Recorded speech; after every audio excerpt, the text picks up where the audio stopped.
I know that so many of you must have seen this video of Rocha's Okorocha during the burial of the deceased senator in from Anambra State. So at the end of Rocha's Okorocha's speech, he was telling Akpabio that the only thing that he wants him to do for him is for him to tell Tinubu to release Nnamdi Kanu.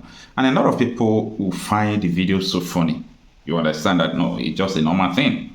Everyone, especially in the southeast, are feeling the heat of the detention of Nnamdi Kanu. And every one of us are aware that Nnamdi Kanu is being held against or contrary to Nigerian constitution or any constitution at all you could name from across the world. So it is clear to everyone that they are not holding Nnamdi Kanu, but the Igbo elites are now beginning to realize that they are the one in detention, not Nnamdi Kanu. Yes, you might not understand what I'm saying. We'll come to that. Just listen to what he said first. As we round up this night of tribute, let it be known to all men that life is an inexplicable pattern of mystery, where no man knows when he was born and when he will die. And this notorious fact is deeply rooted in the fact that every man is created by God with his works, and the talent are the guides. For no man can grow above or beyond his destiny. For every man's destiny has a relationship with God. So let it be with Ifeanyi Ubah. Let it be with the Nnewi-born politician. Let it be with our brother. Let it be with the great philanthropist, the great leader, the motivator. Let it be the lover of mankind and citizen of humanity. May his soul rest in peace. And to you, the Ubahs, madam, and your lovely children particularly, I have not died before, and I don't intend to die soon.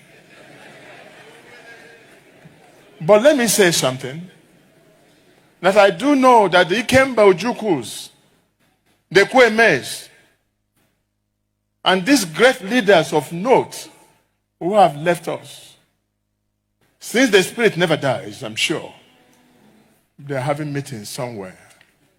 And I can only imagine what kind of meeting is saying. And their meeting is Ndibo. And Igbo, hear me, what is the likely thing these leaders are discussing now, including the youngest of them all, Ifeanyi Ubah. The question they're asking, Igbos, why do you play the politics of hate? Why do you hate one another? Ojukwu recalled his quarrels with Ekweme, and now they say it is vanity. Iwanyanwu recalled his quarrels with Enwerem, now they are in one place.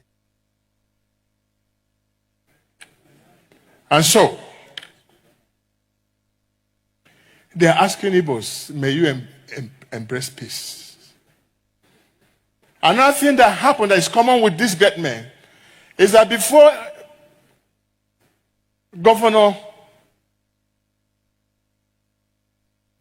the death of Iwanyanwu made a plea to Federal Republic of Nigeria. Ezife went to Villa and begged Nigerian nation. Ifeanyi Ubah made a statement in the same line. I want to say to you, my brother, in whom I'm well pleased, Senate President, convey this one message on behalf of these Igbos who are seated, that the best way to honor this great young man is the release of Nnamdi Kanu.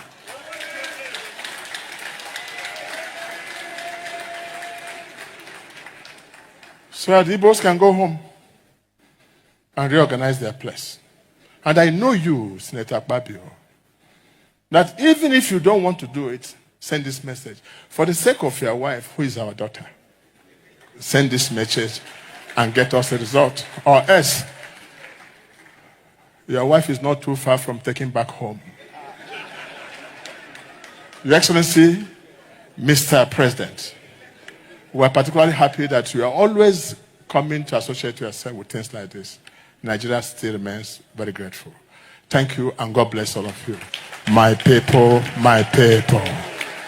Well, what you must know is that Nnamdi Kanu is being held hostage on behalf of the famed unity of Nigeria.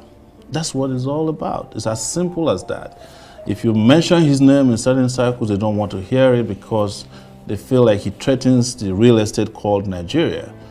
And his Igbo makes it worse because Nigeria's DNA hates the Igbo for attempting, in the 60s and, towards the end of the 70s, to leave a country they said is no longer favorable to their existence.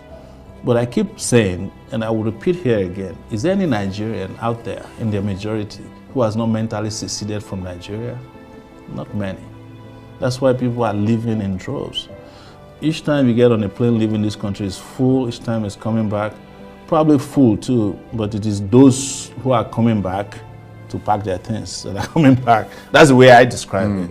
But the truth is that Nnamdi Kanu has been held hostage. He was abducted from Kenya, extraordinary rendition. The fact that he's kidnapped from Kenya could not be explained shows that any judicial pronouncement or processes after that is null and void. You cannot go and kidnap somebody and bring them before a court. And the courts have made it very clear, even up to the Supreme Court, that he did not jump bail. It was the military that went to his house to kill people, and then he escaped. And now you have brought him back, you ought to respect and restore his bail. That's what I told his lawyers. Why are you applying for bail again? Because the Supreme Court made all the pronouncements except releasing him. And I think it was because they were afraid. And that's why I say he's a hostage to this country.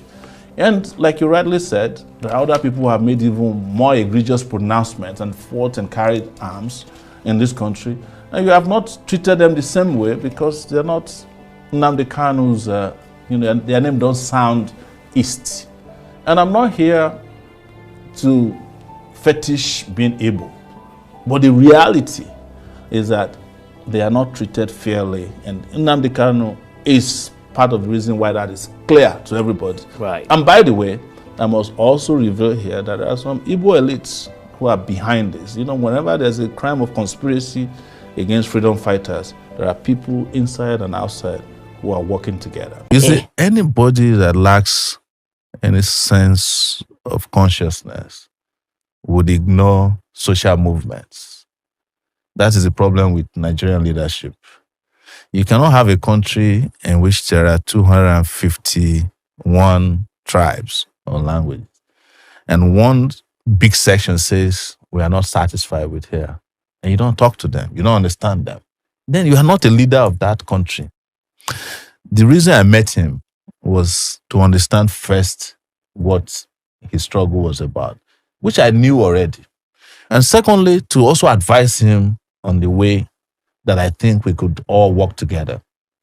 And thirdly, to send a message to the Nigerian people that we can walk through our differences, even at these levels. And I was surprised that contrary to what some people are saying, he did not want Nigeria to break up. He wanted a Nigeria where the Igbo man can survive. But for an Igbo man to survive in Nigeria, as it is currently put together, Nigeria must break. Wait, the meeting you had with Nnamdi Kanu. Yes. You are telling us now that Nnamdi Kanu, from what you understand from the meeting with him, he does not want Nigeria to break, to divide. No, he said clearly that it is too late for Nigeria to come together. But he gave his conditions. We live streamed the meeting now. It's online. Okay. And part of it was live streamed. Some of them were private. But he said that he feels that if Nigeria were to respect certain protocols, including a referendum inserted in the constitution, and he still says it even now in court, that if he's released, he will go back and end the bloodshedding. The bloodshedding is in that part, and that a conversation can. He says that in every court appearance, that he's being held is not helping the opportunity to have a conversation about whatever it is, the unity you are begging for. But you see, Nigeria has a problem. And I've always said, Nigeria has an Igbo problem. And I'm not saying it to please people who are known as Igbos. But the moment they decided to take the action they took in 1967 to 1970, the war, Nigeria, having won that war in their eyes, never forgave the Igbos. That is the reality. And if I were to be president of Nigeria today, the first thing I would do is to head to the Southeast and apologize to them for the war. Part of it is that I'd never participated in it. And I cannot continue to fight a war that I did not engage in. And then ask them, what do we want? So are you saying that the federal government has, even before successive governments, yes, they've always had this anger against the Igbos? There is a secret memo, I don't know where it is located, in government, that whenever we want to take charge in this country, be careful of the Igbo. Don't give them position. Don't give them opportunity. Otherwise, they will overrun. It's a well-known fact. Even our parents, tell us, Igbo. You understand? Some of them even say unconsciously. They even say it on radio shows in this country. So don't let us lie to ourselves, because except we bring this out openly and discuss, it's a taboo that we have refused to discuss. True. We are not going to solve the problem. It is the reason why the federal government of Nigeria feels that in 2024, detaining Nnamdi Kanu against all the court orders, against all the court rulings, is the only way to go. You know, I was detained in the DSS place for 5 months. Yes. There is nothing there to detain anybody. The place is not even functioning. The DSS headquarters. Yes, is it the same DSS people who are watching BB Nigeria from morning to night? No, it's true now. I was there with them for 5 months. I've said this publicly. So all the institutions in this country are broken down. But let's get back to a reality. One thing I've told people is that you are looking at Igbos as the only people who want to secede. But who in this country today has not mentally seceded from Nigeria?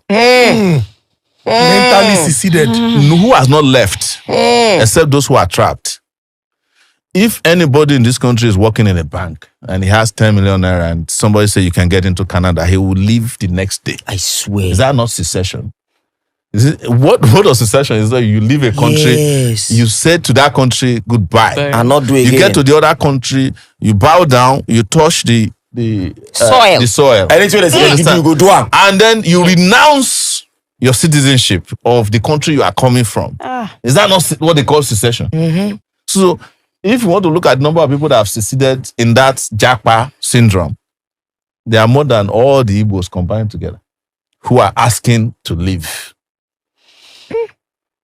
And in the process of keeping Nigeria united, we have let go of more citizens than the country should have. Yes. So you think if they had, because I mean, from the last thing you said now, you say in the process of trying to keep Nigeria united, yes, we have let go of more citizens than we should have. Of course. So if we had allowed for the division or secession of Nigeria, most of our citizens that are outside would not have been outside. No, you see, it is not the secession I'm talking about. Okay, what are you talking about? It is what led to the war that we did not address. Okay. And what happened after the war. Why is it that Nigeria hasn't been able to overcome the Biafran problem? It's because Nigeria never addressed what the Biafrans were asking for before the war. What were they asking for? They were asking for to be treated not as second-class citizens in this country. Don't you know what happened, they call pogrom in this country, where people were slaughtered and their bodies and their heads placed inside the train going down south? Yes, from the mid, the different parts of the north. Are we ignoring that? So that happened before the war. Before the war, that's what they call pogrom. History. You know, people who were settled, doing well, they were slaughtering them and sending their bodies and their heads inside calabash and sending on trains that was heading east. Were they Easterners? They were Easterners. Southeasterners. Why are you asking me? It's there in, go and Google it now. So you expect that will happen, and then there was a war that eviscerated 3 million people. Wow. And when the war was over, you just say, oh, nobody was vanquished, nobody was victorious. And then 3 hours. But you still kept a memo and said, don't trust them. collect people money, Yes. give them 20 pounds. And then you took their properties. Ojukwu did not get back JAMB until 1992. Now his father's house, that is known as JAMB headquarters here in Ikoyi. It was after he came back from Ivory Coast. It was Babangida, I think, that gave him back their property. So any country that is perpetually carrying out systemic injustice against will lose more citizens than they should have. The reason why countries that are work is because citizens believe in their country. And you cannot force that belief. It has to come through social justice. True. It has to come through economic justice. Why is it that, my children can feel like they're US citizens, even though they were born there? It's because before they let you take them out of the hospital, they must take all their immunity, everything, injections. You cannot put them at home and not go back to the doctor to go and complete it. And when it's time for school, they cannot be out of school for 2 days. And you'll be saying that, no, I want Shikira to go and be